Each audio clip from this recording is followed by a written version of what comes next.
Well, Rita and James, Peter Dutton played the card this week that I never thought he would do, which was naming those 7 places where the nuclear reactors will be. In my opinion, it was a genius move. It has completely thrown the left, Labor and the Greens and the Teals into a quandary. They have no idea how to argue about this. I am tipping it now. I will say it now. I've been saying it for a year. The coalition will win the forthcoming election, and this was the trump card they played. Rita, do you agree with me?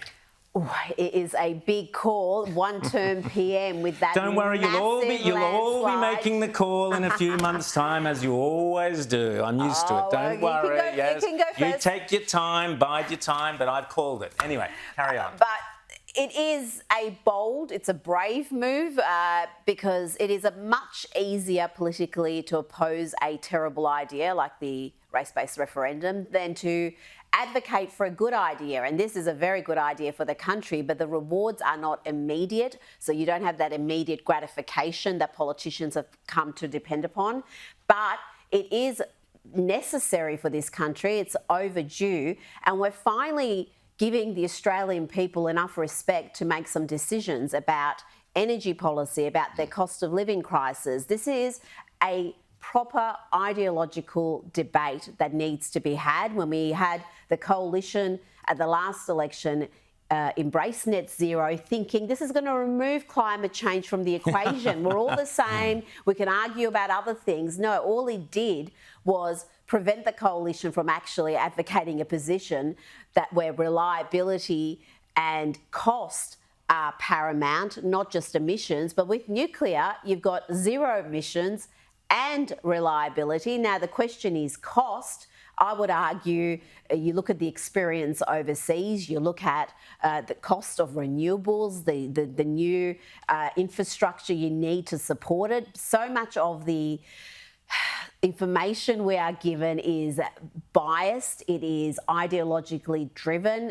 You saw that with the CSIRO report, James, where there was such massive holes in it, such inconsistencies, such deliberate flaws that I think the Australian people deserve to be given the correct information and have them choose. If they say, no, we want to continue down the renewables path, we want to keep the nuclear ban, it's not for us, fine. But at the moment, we haven't given the Australian people that choice. James.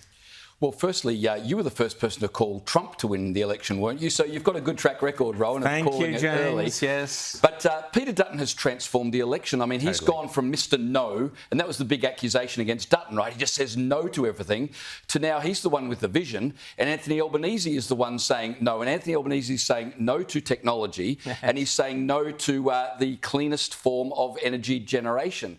It was genius by Dutton to release the sites without releasing the costs yet for 2 reasons. Number one, it gets everyone used to the sites first as the first step. And David Littleproud's electorate is one that will have a nuclear reactor. Very smart, I think, because if the leader of the Nationals himself is going to host a reactor, that sort of dissipates the attack that no one wants this.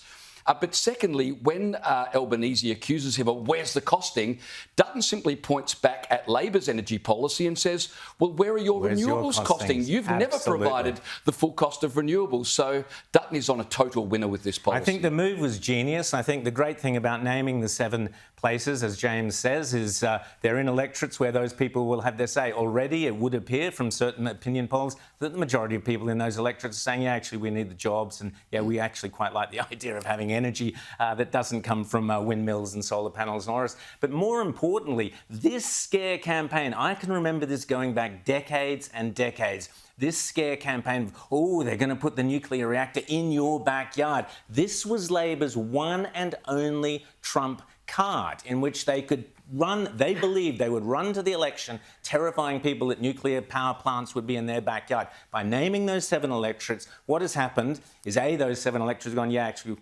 we're quite happy with this. But more importantly, every other electorate in the country has gone, you beauty. Well, it's not my problem. If those people want it, that's great. You beauty. Off we run. This has transformed the election. As Rita says, adults are now back in charge of the energy debate in this country. And that was what is so crucial, Rita.